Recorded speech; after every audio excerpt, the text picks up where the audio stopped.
Patient को सोजिश की वजह से पेन हो रही होती है, तो ये क्यों हो जाती है?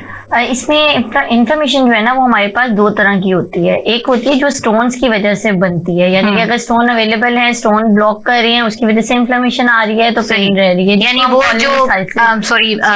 कि जैसे बाइल स्टोर हो रहा है और वो उसकी वॉल्स को जो है वो इन्फ्लेम कर देता है, इन्फ्लेम कर रहा है, या फिर वो जो है वो उसके अंदर स्टोन फॉर्म कर रहा है, ज्यादा होने की वजह से वो स्टोन फॉर्म हो रहे हैं और वो ब्लॉक कर रहे हैं। ठीक, उसकी वजह से कभी कभार जो ब्लॉकेज की वजह से जो इन्फ्लेमेशन आ रही होती है हम उससे कॉलिसिस्टाइटिस कहते हैं। हाँ जी। और अगर इसी तरह की कोई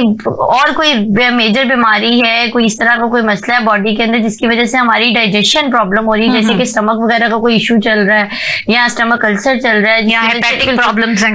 या लिवर का कोई मसला चल रहा है, तो उसके साथ हम लिवर डिजीज की वजह से अगर इन्फ्लेमेशन आ रही है तो उसमें क्या होता है कि उसमें हमारे इसमें बाइल की सिर्फ कंसंट्रेशन जो है वो ज्यादा हो रही होती है, या बाइल जो है वो प्रॉपर वर्क नहीं कर रहा होता, जिसकी वजह से उसमें इन्फ्लेमेशन स्टार्ट हो जाती है। हम उसको कैलकुलस जो है वो कैलकुलस सिस्टाइटिस कहते हैं, जिसको जो है ना यानी कि सोजिश भी मौजूद है और स्टोन भी है डिजीज की वजह से। नहीं, स्टोन के बगैर। अच्छा,